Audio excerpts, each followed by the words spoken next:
Hey, this is OXDF, and today we're looking at Hackvent 2022, day 20, Leet Use Padding. This is a really neat challenge. Look at basically, Santa's got an encryption message algorithm thing where you send a message, it then pads that message and pads the flag, generates a random key, encrypts it with AES-ECB, and sends it back padded again. We get the source for this, and I'll go ahead and jump over into VS Code here. We can take a look at this source. And basically, it is doing what was in that message. So, while true, we're going to generate a new random. So urandom is going to a new random key. We're going to enter in. It's going to prompt us to enter an access code. Then that response will be padded as well as the flag and combined. And then we'll encode that, so convert it from string to bytes in Python, pad that again, encrypt it, and then send back the encrypted hex.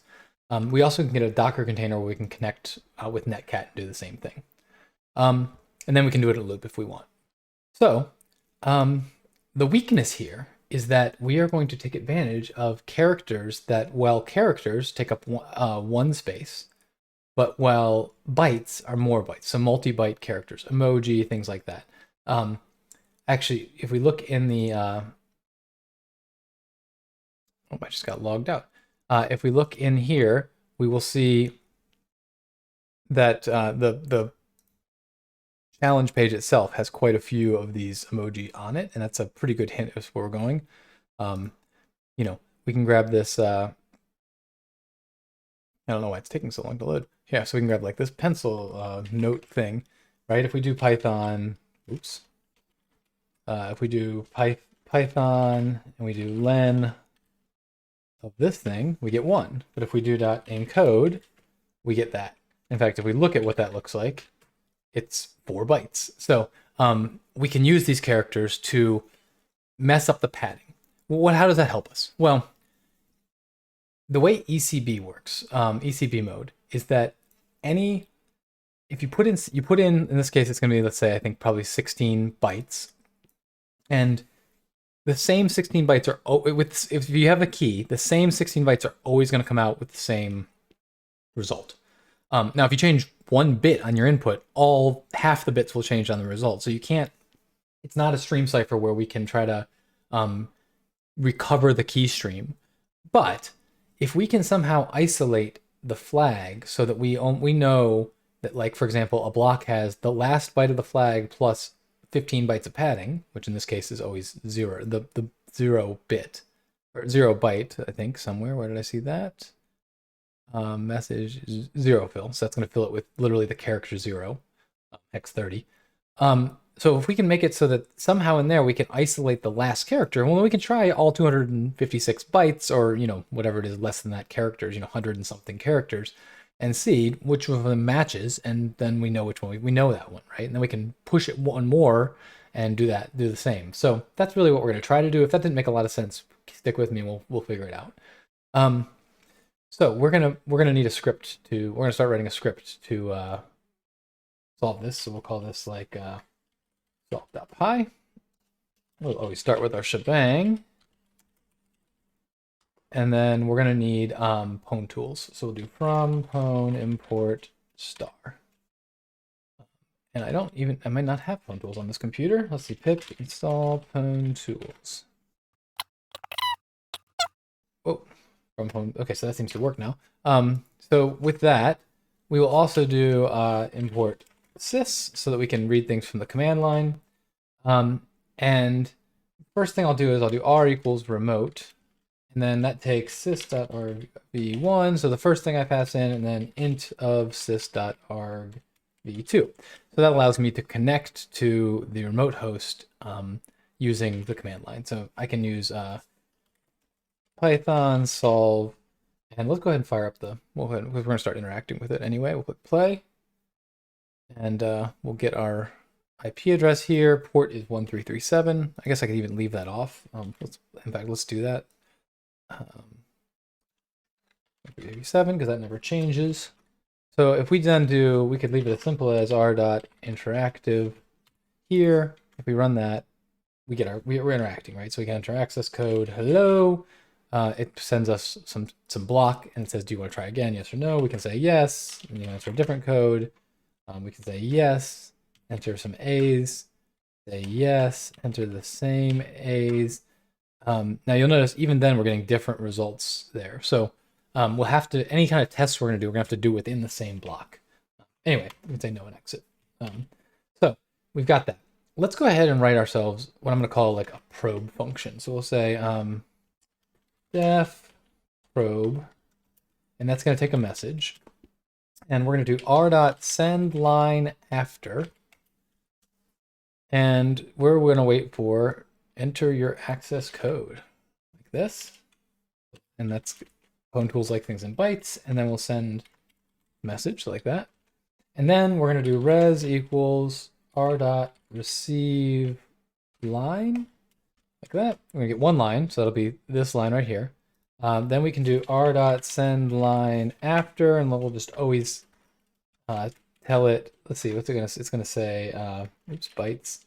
So it's going to say yes, comma, no, like that, with a new line, I believe. Actually, this one has a new line too. And we will say yes. We'll just always give ourselves the option to send more, and then we'll return res. So like that. Not sure why these are staying dim, but we'll try it. So we can now come here and do something like print probe hello. And if we run this, we connect, we get back, this is our bytes here. Let's see, we have a warning here. What don't we like? Oh, let's make this bytes so that we have, it doesn't complain at us. Okay, so we connect, we get that line, and then we are done. Let's go ahead and strip this guy, get rid of the new line on the end. All right, so now we want to, excuse me. The other thing we want to be, the other thing we want to be able to do, I'm gonna go ahead and make now, is I'm gonna call it def like PB for print block, and I'm gonna take in some sort of response, and I'm gonna use the neat trick that I learned about in, I think, Advent of Code Day 6. I made a whole video about it, so I'll show it. I'll link that video in the little top corners thing here. But we can do for line in zip star iter res.decode, just like that. Then we close that, we comma, we do that times 32 like that. Print join line. What this is going to do is it's going to break this line into blocks that are 32 long, and then print them one line at a time.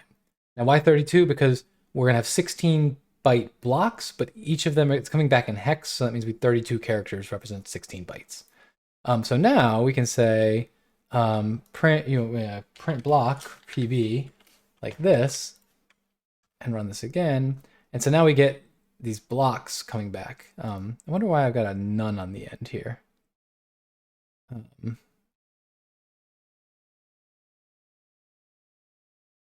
That's just a weird thing. No.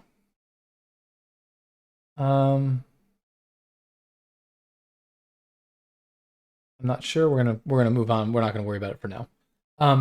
Okay, so now let's start talking about how do we play with the flag length.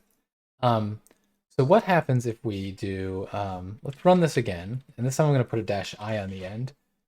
And so now we're connected, and we can do probe, and we're gonna put in, from the challenge, this character, which I've already shown has, well, I don't know if I show it in the blog post, you can trust me in this video, has a 2-byte length once it's encoded. So we're gonna take that, and we're gonna add zeros times 31, and we will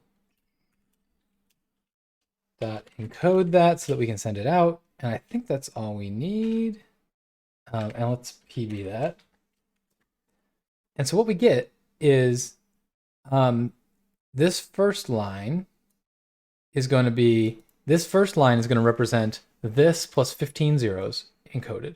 And okay, This next line is going to be the next 16 just straight up zeros. Okay, this will be the flag, but it's going to be probably a 0 that got pushed over from when we encoded this thing, then the flag, and the flag padded out to here, and then the last byte of the flag, well, the last byte of the padding from this flag side is going to be over here, and then some more padding here. And what we'll note is this one, which we know is all zeros because we set it that way, and this one, which is the last byte of the flag block plus all zeros, are both the same. So we know the last byte of the last block of the flag is a 0. So how does that help us?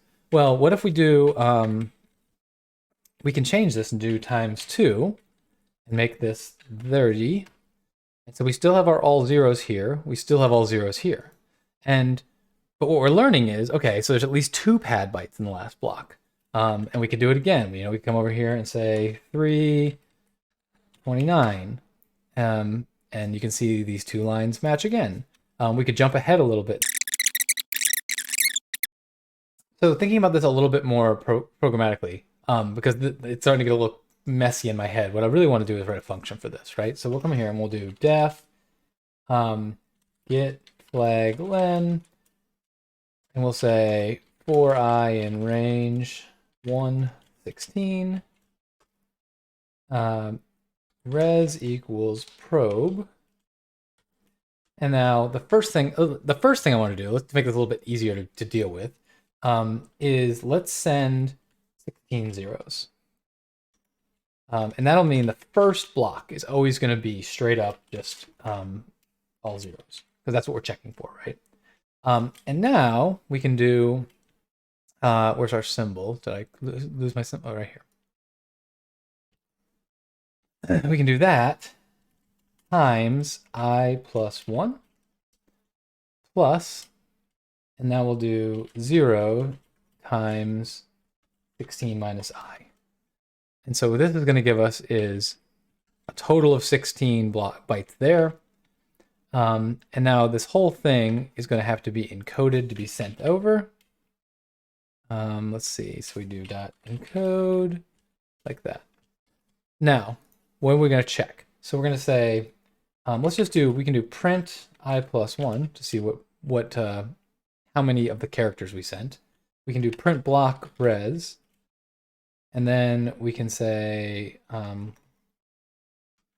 we can just leave that. Okay, so if we write, oh, I don't know why this is not Vim. So let's get rid of this and do call get flag length. And we save this and we run. And we can see the blocks flying by. And if we zoom up, if we come up here a little bit, so we can see like when it's at when there's 13 characters, the first row of all zeros and the last row of all zeros match. Still hit 14. 16 it does not. 15 it does not. 14 it does. So what that tells me is there are 14 bytes of padding in the last block of the flag, which means the flag is either 2 bytes long, not likely, or 18 bytes long, likely. I guess it could also be another 16, so 34 bytes long, but it's either 18 or 34, right? So we know that. So now let's see if we can find the flag. Oh, now we can test. So let's test and see, can we find, can we show that we know once it gets to 15, right? So here it no longer equals this. Well, what if we try the same thing, but this time, let's see, so we want 15. Yeah, cool, okay. So I plus 1 is going to be 15, which means I is 14, which means this is 2, I believe. Give that a try. I would expect that to be 1. 16 minus I. Okay, we'll try it that way. And let's run this, and we can pb res, and we see that we still don't match, right? So what if this time, instead of at the front, instead of doing 16 nulls, we know the last character of the flag, right? It's going to end in a squiggly brace. So what if we do this? And we then print that. And look at this. Now our first line, which is squiggly brace and 15 zeros, matches our last line, which is the last character of the flag, and then a bunch of 15 pads. So we now have found the last character. And we can do that in a loop now to test each successive character. So what I'm going to do is I'm going to say like flag equals nothing. Then we can say while not flag dot starts with HV22 like this. We're going to say flag equals get next char flag. So we'll come up here and let's define our get next char. Okay, so what do we need to do? We'll say for C in, and let's go ahead and we're going to need to import import string. So we'll say for C in string.printable, and I almost always, unless there's a reason not to, get rid of the last 6 characters. If we come down here and do import string.printable, the last 6 characters are like these weird things that I don't really want to send. They're not characters that are going to show up in a flag, so I'm going to ignore them. So we'll do that. Now for each of these strings, we're going to build a payload. And so we're going to say payload equals, we'll say C plus flag, and we only want up to 15 characters of the flag if we get longer than that, because we want to keep it within one block. And then that's dot encode. We'll do payload plus equals. So we're going to send our attempted this thing, what was before this line right here. So we're going to say, can we figure out what we know? Now we need to pad that to whatever length it is. So we'll do 16 minus len payload times b0 like that. So we can put that many we'll pad it out. Now I need to know the number of multi byte characters to push. So we're going to call like num multi, we'll calculate this, is equal to 15 plus, so when the length of flag is 0, we want it to be 15. So it's going to be 15 plus len flag. Now, but we don't need it to ever be more than 16, because if it's more than 16, it's also, because of the way the blocks align, we can just look back one block. So we can really just do like that. So that means when the flag is 0, we'll get 15 pushes. When the flag is 1, we will get 0, which is okay because now we can look back. And when it's 2, etc. So now we can come here and say payload plus equals. Now we'll need our character. Where's our character? There it is. Our 2-byte character. Oops, that was not per copy. Like this. Times num multi plus this. Oh, better.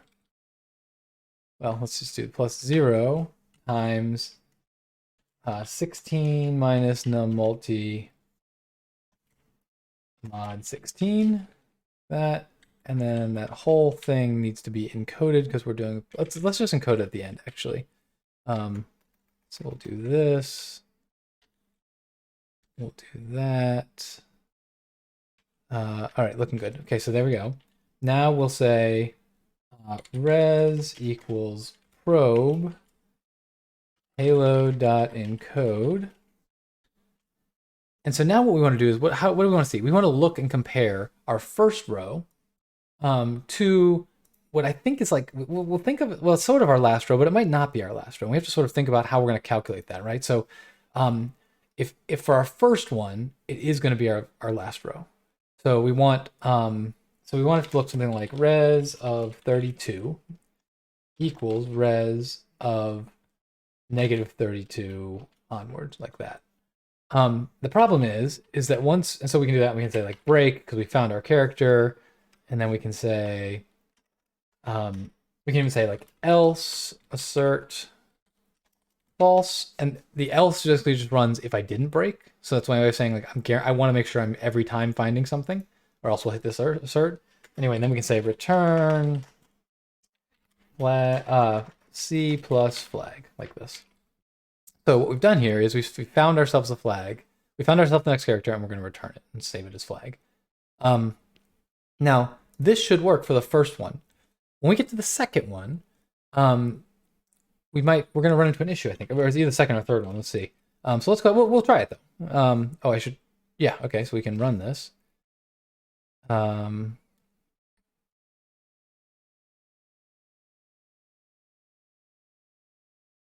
sure what happened there.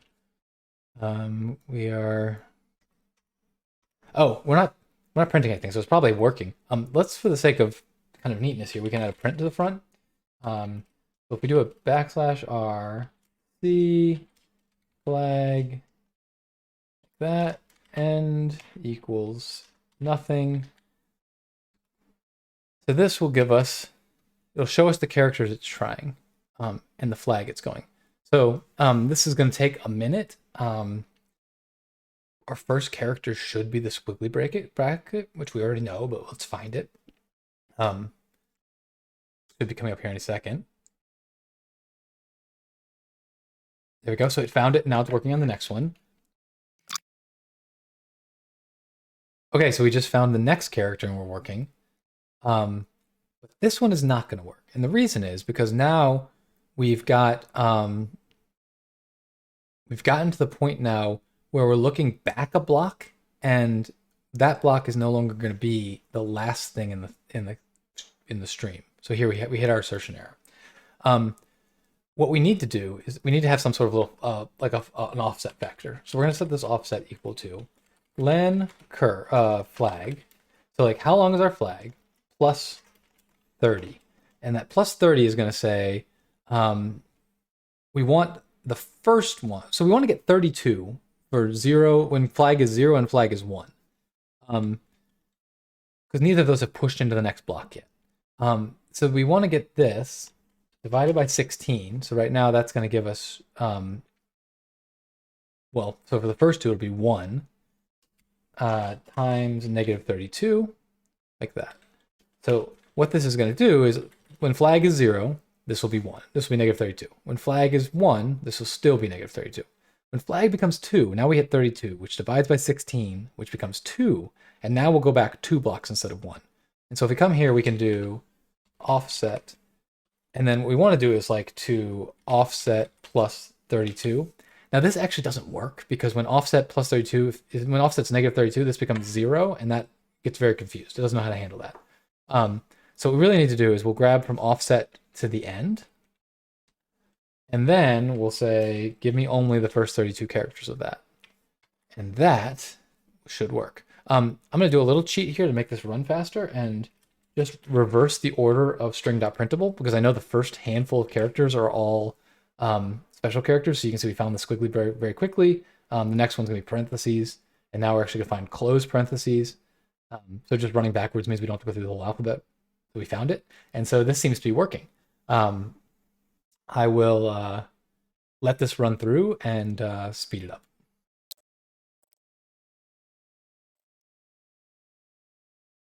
Cool. Okay, so we found the flag. It worked. But that took several minutes, which is fine. I mean, this is how I solved it and how I got the flag originally. But there is a better way, and it's kind of cool. I thought I'd show it. Someone so Hackvent has channels in Discord for people who have solved each challenge, and someone mentioned that you can do this, and it kind of clicked to me and said like, oh, of course you can do this. Why would this not work, right? So we'll say like, we'll create a new function, def get next char 2 flag. And so this will be very similar, right? We're gonna do things, but there's one trick we're gonna do differently. So we're gonna say payload equals, start like that. And now we can say, we are gonna put every character into a block. So we're gonna send 100 blocks because there's no limit on it, right? So why don't we do payload plus equals, and now we can do, let's go ahead and start to make our thing. So we'll do C for C in string.printable, get rid of the last 6. And now for each of these C's, what are we going to do? We're going to make a string that's going to have C, and it's going to have flag. And we only want the last up to 15 characters from the flag. And then we're going to ljust that, like left justify it out to 16 with the 0 character to make sure we get the full thing. And now we've made a block. And now we've got an array of blocks. And we want to just stack those together. So we'll say empty string.join, and we can wrap that around this. And now we've got a payload that starts with all the blocks.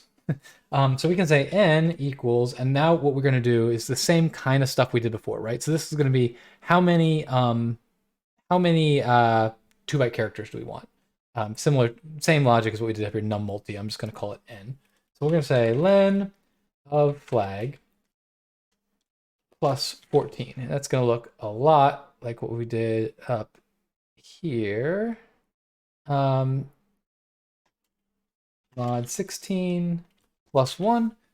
This is very similar to what I did up here, mod 15. I'm making it slightly different here because I don't want, when I have, well, no, we can do it the way we did up there, actually. I was thinking we'd do it without, yeah, I'm going to do it here because when I'm doing this, I want to be really careful with my block space. So I want to make sure what this does by doing len of 14 plus 1, this difference allows me to say if the answer is 16, if I want, so when len of flag is 0, I want 15, right? So that's going to be 0 plus 14, mod 16 is still 14, plus 1 is 15.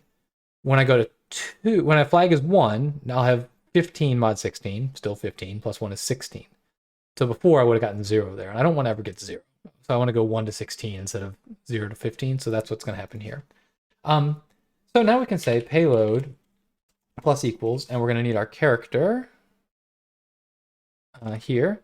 So we'll put in our character times n plus, and some null byte, or not nulls, some zeros, 16 minus n. We could also, I probably could just, well, that's fine. We'll stick with that. I could just ljust that as well. Yeah. So now we say res equals probe, and we're going to do payload.encode. So now we've sent that. And we have, let's grab our same offset thing up here because we're going to want that. But I don't, like, how are we going to find where we're on the block? So let's go ahead and just do import pdb set trace and run to this point. So now when we run this, oops, we're solving with the wrong one. Cancel. Let's call get with char 2. And we run this, and we're going to hit, oh, let's see, string object not callable. We're going to need a times there. It's always good to find your errors. Get rid of this because we're running in PDB. Okay, so we're here. We're at the end of our thing. We can do pb res to check it out. And we remember, so this bottom one is what we're looking for. And you can see not too far from the back, which, because if you remember the squiggly bracket, closed squiggly bracket is one of the last characters in string.printable. Not too far from the back right here is that same line. So we definitely have it here. So how are we going to get this offset, right?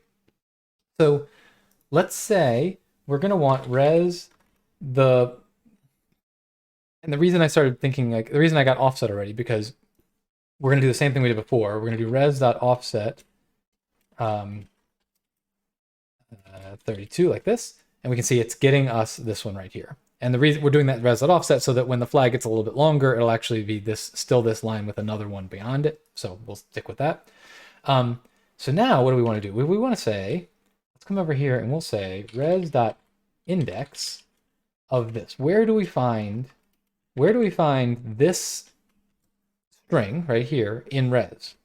And we find it at 2944, which is not where we find, that's going to be this one, not this one.